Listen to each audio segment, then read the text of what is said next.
नमस्कार दोस्तों, आप सबका स्वागत है क्लास 10 सामाजिक विज्ञान का इम्पोर्टेंट ऑब्जेक्टिव प्रश्न। तो आइए आज सामाजिक विज्ञान का इम्पोर्टेंट ऑब्जेक्टिव प्रश्न देख रहे हैं। तो देखिए 41 नंबर प्रश्न है, साम्यवादी शासन का पहला प्रयोग कहाँ हुआ? साम्यवादी शासन का पहला प्रयोग कहाँ हुआ? ऑप्शन ए रूस, option B Japan, option C चीन, ऑप्शन डी क्यूबा। तो साम्यवादी शासन का पहला प्रयोग हुआ था रूस में। ऑप्शन नंबर ए सही है, रूस में हुआ था। अगला प्रश्न देखिए, प्रश्न है रूस में कृषक दास प्रथा का अंत कब हुआ? रूस में कृषक दास प्रथा का अंत कब हुआ? ऑप्शन ए 1861 ईस्वी, ऑप्शन बी 1862 ईस्वी, ऑप्शन सी 1863 ईस्वी, ऑप्शन डी 1864 ईस्वी। तो रूस में कृषक दास प्रथा का अंत हुआ 1861 ईस्वी में। ऑप्शन नंबर ए सही है, 1861 ईस्वी में। अगला प्रश्न देखिए, लाल सेना का गठन किसने किया था? लाल सेना का गठन किसने किया था? लाल सेना का गठन किसने किया था? तो ऑप्शन नंबर सी बिल्कुल सही है, ट्रोट्स्की ने किया था। ऑप्शन नंबर सी सही है। अगला प्रश्न देखिए, प्रश्न है वार एंड पीस किसकी रचना है? वार एंड पीस किसकी रचना है? वार एंड पीस किसकी रचना है? तो ऑप्शन नंबर हो जाएगा बी बिल्कुल सही है, टोल्स्टॉय का। ऑप्शन नंबर बी सही है। अगला प्रश्न देखिए, प्रश्न है बोल्शेविक क्रांति कब हुई? बोल्शेविक क्रांति कब हुई? तो ऑप्शन नंबर बी बिल्कुल सही है, नवंबर 1917 ईस्वी में बोल्शेविक क्रांति हुआ था। नवंबर 1917 ईस्वी में। अगला प्रश्न देखिए, लेनिन की मृत्यु कब हुई? लेनिन की मृत्यु कब हुई? लेनिन की मृत्यु कब हुई? तो लेनिन की मृत्यु हुआ था 1924 ईस्वी में। ऑप्शन नंबर डी सही है, लेनिन की मृत्यु कब हुई? 1924 ईस्वी में। ऑप्शन नंबर डी सही है। अगला प्रश्न देखिए, कार्ल मार्क्स का जन्म कहाँ हुआ? कार्ल मार्क्स का जन्म कहाँ हुआ? कार्ल मार्क्स का जन्म कहाँ हुआ? तो ऑप्शन नंबर डी बिल्कुल सही है, जर्मनी में। कार्ल मार्क्स का जन्म कहाँ हुआ?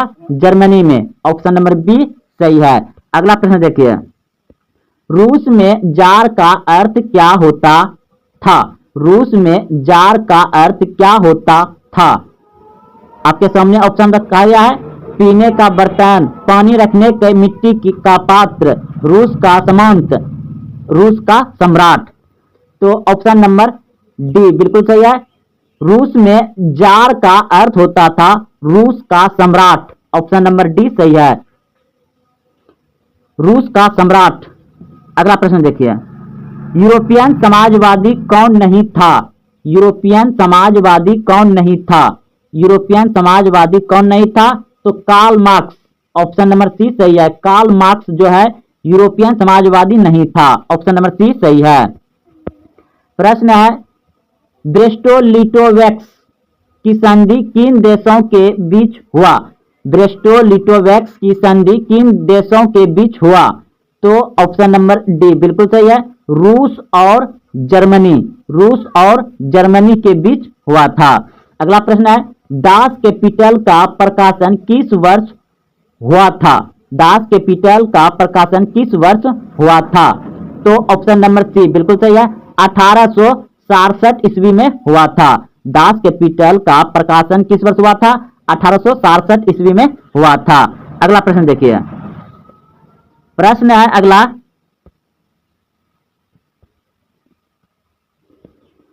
नई आर्थिक नीति कब लागू हुई? नई आर्थिक नीति कब लागू हुई?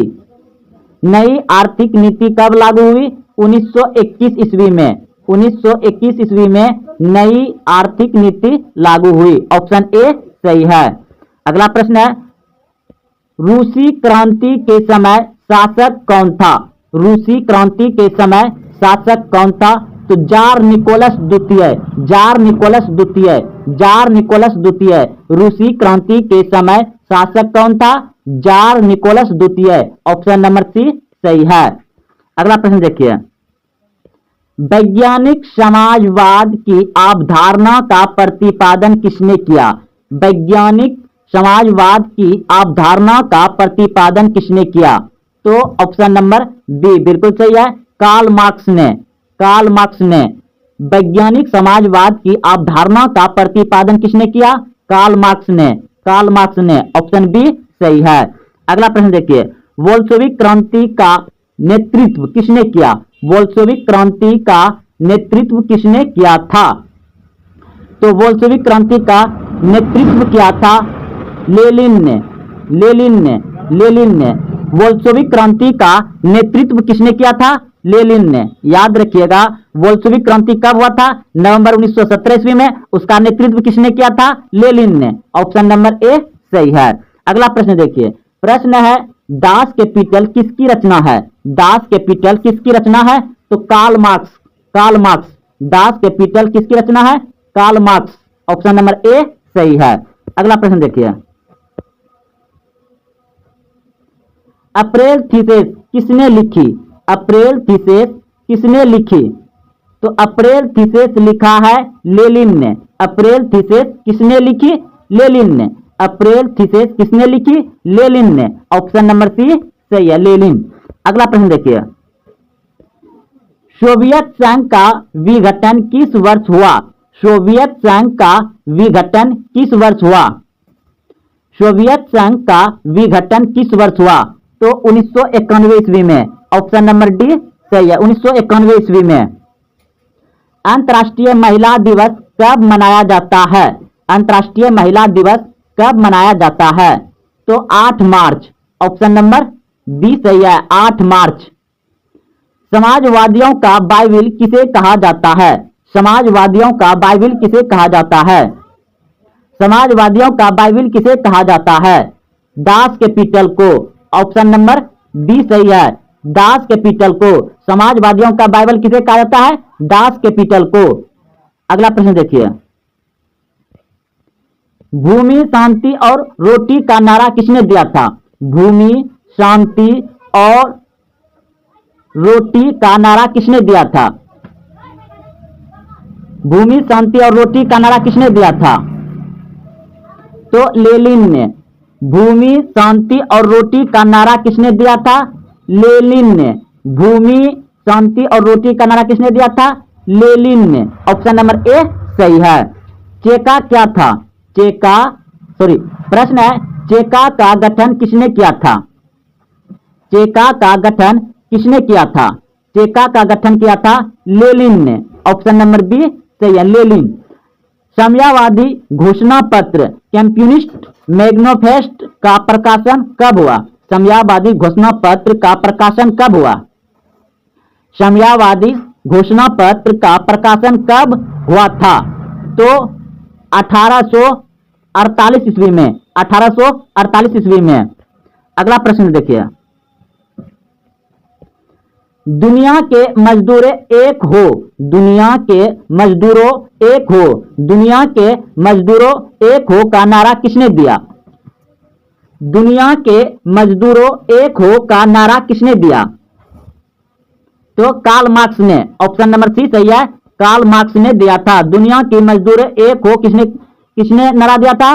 कार्ल मार्क्स ने। ऑप्शन सी सही है। अंतर्राष्ट्रीय मजदूर दिवस कब मनाया जाता है? अंतर्राष्ट्रीय मजदूर दिवस कब मनाया जाता है? अंतर्राष्ट्रीय मजदूर दिवस मनाया जाता है 1 मई को। 1 मई को अंतर्राष्ट्रीय मजदूर दिवस मनाया जाता है 1 मई को। कम्युनिस्ट मैनिफेस्टो यानी समाजवादी घोषणा पत्र के लेखक कौन थे? समाजवादी घोषणा पत्र के लेखक कौन थे? तो ऑप्शन नंबर सी बिल्कुल सही है, कार्ल मार्क्स एवं Friedrich Engels. Option number C सही है। अगला प्रश्न देखिए, प्रश्न है, प्रथम अंतर्राष्ट्रीय संघ, प्रथम इंटरनेशनल की स्थापना कब हुई? प्रथम अंतर्राष्ट्रीय संघ, प्रथम इंटरनेशनल यानी दोनों एक ही है कि स्थापना कब हुई? तो 1964 ईस्वी में। 1964 ईस्वी में। प्रथम इंटरनेशनल की स्थापना किसने की? प्रथम इंटरनेशनल की स्थापना किसने की? तो ऑप्शन नंबर बी बिल्कुल सही है, कार्ल मार्क्स ने। कार्ल मार्क्स ने। अगला प्रश्न देखिए, खूनी रविवार या लाल रविवार, खूनी रविवार या लाल रविवार की घटना कब हुई? खूनी रविवार या लाल रविवार की घटना कब हुई? 9 जनवरी 1905, 9 जनवरी 1905, 9 जनवरी 1905 को खूनी रविवार या लाल क्रांति की घटना हुई थी 9 जनवरी 1905 को। अगला प्रश्न देखिए, द्वितीय अंतर्राष्ट्रीय संघ की स्थापना कब हुई? द्वितीय अंतर्राष्ट्रीय संघ की स्थापना कब हुई? द्वितीय अंतर्राष्ट्रीय संघ की स्थापना कब हुई? तो 1889 ईस्वी में, ऑप्शन नंबर सी सही है। 1889 ईस्वी में, ऑप्शन सी सही है। अगला प्रश्न देखिए, द्वितीय अंतर्राष्ट्रीय संघ की स्थापना कहाँ हुई? द्वितीय इंटरनेशनल या द्वितीय अंतर्राष्ट्रीय संघ की स्थापना कहाँ हुई? तो ऑप्शन नंबर बी बिल्कुल सही है, पेरिस, पेरिस, पेरिस में हुआ था। चेका क्या था? चेका क्या था? चेका क्या था? चेका क्या था? तो गुप्त पुलिस संगठन, गुप्त पुलिस संगठन, ऑप्शन नंबर बी सही है। अगला प्रश्न देखिए, स्टालिन की मृत्यु कब हुई? स्टालिन की मृत्यु कब हुई? तो 1952 ईस्वी में, 1952 ईस्वी में, ऑप्शन नंबर बी सही है। कार्ल मार्क्स की मृत्यु कब हुई? कार्ल मार्क्स की मृत्यु कब हुई? तो कार्ल मार्क्स की मृत्यु हुआ 1883 ईस्वी में, 1883 ईस्वी में। अगला प्रश्न है, नई आर्थिक नीति नेपा किसने लागू की? नई आर्थिक नीति नेप किसने लागू की? तो ऑप्शन नंबर बी बिल्कुल सही है, लेनिन ने, लेनिन ने। अगला प्रश्न देखिए, रूस जापान युद्ध कब हुआ? रूस जापान युद्ध कब हुआ? तो ऑप्शन नंबर ए बिल्कुल सही है, 1904-05 में, 1904-05 में रूस जापान युद्ध हुआ। अगला प्रश्न देखिए, प्रथम इंटरनेशनल की स्थापना कहाँ हुई? प्रथम इंटरनेशनल की स्थापना कहाँ हुई? London, London, option number A सही है। प्रथम इंटरनेशनल की स्थापना कहाँ हुई? लंदन, ऑप्शन नंबर ए सही है। अगला प्रश्न है, रॉबर्ट ओवेन कहाँ के निवासी थे? रॉबर्ट ओवेन कहाँ के निवासी थे? तो इंग्लैंड, इंग्लैंड, रॉबर्ट ओवेन कहाँ के निवासी थे? इंग्लैंड, ऑप्शन नंबर बी सही है। अंकोर वाट का मंदिर कहाँ स्थित है? अंकोर वाट का मंदिर कहाँ स्थित है? कंबोडिया में, कंबोडिया में, ऑप्शन नंबर डी सही है। हिंद चीन पहुंचने वाले प्रथम व्यापारी कौन थे? हिंद चीन पहुंचने वाले प्रथम व्यापारी कौन थे? हिंद चीन पहुंचने वाले प्रथम व्यापारी कौन थे? पुर्तगाली, पुर्तगाली, ऑप्शन नंबर सी सही है। भारत में सबसे अधिक विस्तार किस मिट्टी का है? भारत में सबसे अधिक विस्तार किस मिट्टी का है? यानी भारत में सबसे ज्यादा कौन सी मिट्टी है?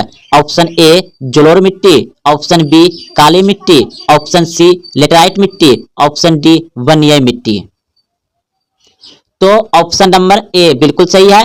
भारत में सबसे अधिक विस्तार मिट्टी है जलोढ़ मिट्टी, ऑप्शन नंबर ए सही है, जलोढ़ मिट्टी। प्रश्न है, पुरानी जलोढ़ मिट्टी को क्या कहा जाता है? पुरानी जलोढ़ मिट्टी को क्या कहा जाता है? भांगर मिट्टी कहा जाता है, ऑप्शन नंबर ए सही है, भांगर। अगला प्रश्न देखिए, जलोढ़ मिट्टी में कौन सा तत्व प्रचुर मात्रा में पाया जाता है? जलोढ़ मिट्टी में कौन सा तत्व प्रचुर मात्रा में पाया जाता है, यानी कि सबसे ज्यादा पाया जाता है? Option A potash, option B phosphorus, option C nitrogen, option D zinc. तो जलोढ़ मिट्टी में कौन सा तत्व प्रचुर मात्रा में पाया जाता है? तो पोटास, ऑप्शन नंबर ए सही है, पोटास। भारत की सबसे उपजाऊ मिट्टी है? भारत की सबसे उपजाऊ मिट्टी है, यानी भारत में सबसे ज्यादा किस मिट्टी में फसल उपजाऊ होता है, खेती होता है? तो वाजिब सी बात है, जो भारत में सबसे ज्यादा मिट्टी पाया जाता है जलोढ़ मिट्टी, ऑप्शन नंबर बी सही है। जलोढ़ मिट्टी में सबसे ज्यादा उपजाऊ होता है, यानी जलोढ़ मिट्टी सबसे ज्यादा उपजाऊ मिट्टी है भारत में। अगला प्रश्न देखिए, काली मिट्टी उपयुक्त है? काली मिट्टी उपयुक्त है कपास के लिए, लीची के लिए, गेहूं के लिए, बाजरा के लिए? काली मिट्टी उपयुक्त है, ऑप्शन ए बिल्कुल सही है, कपास के लिए। काली मिट्टी किस लिए उपयुक्त है? कपास की खेती के लिए, ऑप्शन नंबर ए सही है। इनमें से किस राज्य में काली मृदा पाई जाती है? इनमें से किस राज्य में काली मिट्टी पाई जाती है? ऑप्शन ए जम्मू और Kashmir, option B Jharkhand, option C Rajasthan, option D Maharashtra. तो इनमें से किस राज्य में काली मृदा पाई जाती है, काली मिट्टी? तो महाराष्ट्र में, ऑप्शन नंबर डी सही है, महाराष्ट्र में। काली मिट्टी का दूसरा नाम क्या है? काली मिट्टी का दूसरा नाम क्या है? ऑप्शन ए बलुआई मिट्टी, ऑप्शन बी रेगुर मृदा, ऑप्शन सी लाल मृदा, ऑप्शन डी पर्वतीय मृदा। काली मिट्टी का दूसरा नाम है रेगुर मृदा, ऑप्शन नंबर बी सही है, रेगुर मृदा। लेटेराइट मृदा का रंग होता है, लेटेराइट मृदा का रंग होता है, ऑप्शन ए पीला, ऑप्शन बी लाल, ऑप्शन सी काला, ऑप्शन डी भूरा। लेटेराइट मृदा का रंग होता है लाल, ऑप्शन नंबर 20 सही है, लाल होता है। लेटेराइट मृदा का रंग होता है लाल। लेटेराइट मिट्टी का रंग कैसा होता है? लाल, ऑप्शन नंबर 20 सही है। मरुस्थलीय मृदा का विस्तार निम्न में से कहां है? यानी मरुस्थलीय यानी रेगिस्तान, मरुस्थलीय यानी रेगिस्तान मृदा का विस्तार निम्न में से कहां है? Option A Uttar Pradesh, option B Rajasthan, option C Karnataka, option D Maharashtra. मरुस्थलीय मृदा का विस्तार राजस्थान में है, ऑप्शन नंबर 20 सही है, राजस्थान। राजस्थान में थार मरुस्थल है जो कि मरुस्थलीय मृदा भी कहा जाता है, ऑप्शन नंबर 20 सही है, थार मरुस्थल है राजस्थान में, इसलिए वहां मरुस्थलीय मृदा का विस्तार है, ऑप्शन नंबर 20 सही है। मृदा का विस्तार निम्न में से कहां है? यानी सबसे ज्यादा मृदा का विस्तार कहां है? तो उत्तर प्रदेश, ऑप्शन नंबर ए सही है। भारत में चारागाह के अंतर्गत कितनी भूमि है? भारत में चारागाह यानी कि चारा पशुओं को चारा उड़क खिलाने के लिए कितना प्रतिशत भूमि है? तो ऑप्शन नंबर ए बिल्कुल सही है, 4.71%। पंजाब में भूमि नमीकरण का मुख्य कारण है। पंजाब में भूमि नमीकरण का मुख्य कारण है अधिक सिंचाई, ऑप्शन नंबर डी सही है, अधिक सिंचाई। सोपानी कृषि किस राज्य में प्रचलित है? सोपानी कृषि किस राज्य में प्रचलित है? उत्तराखंड में, ऑप्शन नंबर डी सही है, उत्तराखंड में सोपानी कृषि प्रचलित है। मेढक के प्रजनन प्रक्रिया को बाधित करने वाला रसायन कौन है? मेढक को प्रजनन प्रक्रिया को बाधित करने वाला रसायन कौन है? एड्रीन, ऑप्शन नंबर सी सही है। मेढक को प्रजनन प्रक्रिया को बाधित करने वाला रसायन कौन है? एड्रीन, ऑप्शन नंबर सी सही है। जल किस प्रकार का संसाधन है? जल किस प्रकार का संसाधन है? तो चक्रीय, ऑप्शन नंबर ए सही है, चक्रीय।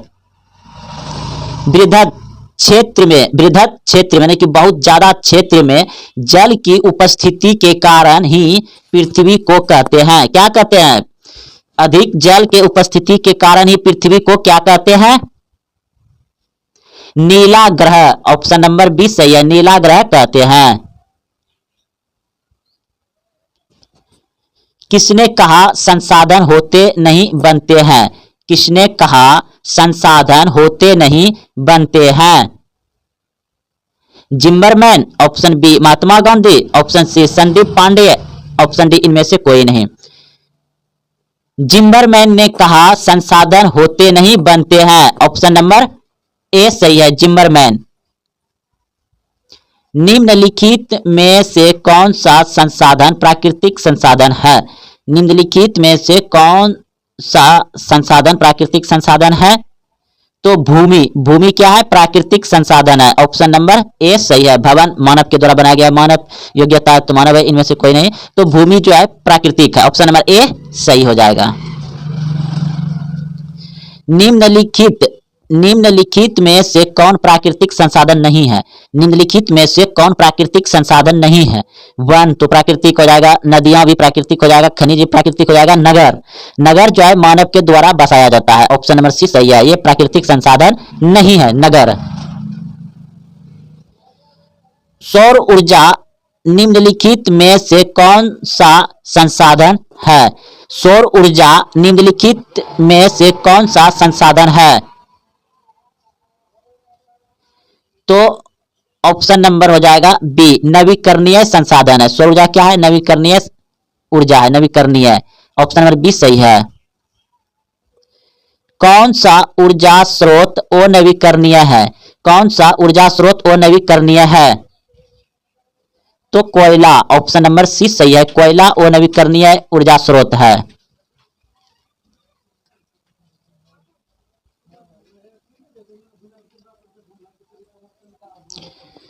यूरेनियम का प्रमुख उत्पादक केंद्र है। यूरेनियम का प्रमुख उत्पादक केंद्र है। यूरेनियम का प्रमुख उत्पादक केंद्र है जादूगोड़ा। ऑप्शन नंबर डी सही है, जादूगोड़ा। ये झारखंड में पड़ता है।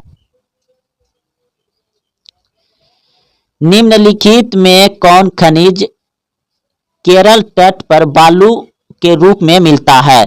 निम्नलिखित में कौन सा खनिज केरल तट पर बालू के रूप में मिलता है?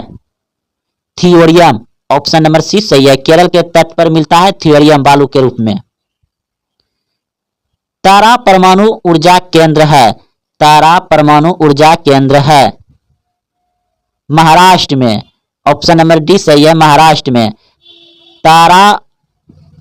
तारापुर परमाणु ऊर्जा केंद्र कहां है? महाराष्ट्र में। ऑप्शन नंबर डी सही है। भारत का पहला परमाणु ऊर्जा केंद्र कहां स्थित है? भारत का पहला परमाणु ऊर्जा केंद्र कहां स्थित है? तारापुर में। ऑप्शन नंबर ए सही है, भारत का पहला परमाणु ऊर्जा केंद्र कहां स्थित है? तारापुर में। तारापुर कहां है? महाराष्ट्र में। एशिया का सबसे बड़ा परमाणु विद्युत गृह है। एशिया का सबसे बड़ा परमाणु विद्युत गृह है तो तारापुर। तारापुर कहां है? महाराष्ट्र में। ताप विद्युत केंद्र का उदाहरण है। ताप विद्युत केंद्र का उदाहरण है बरौनी। ऑप्शन नंबर 20 सही है, बरौनी।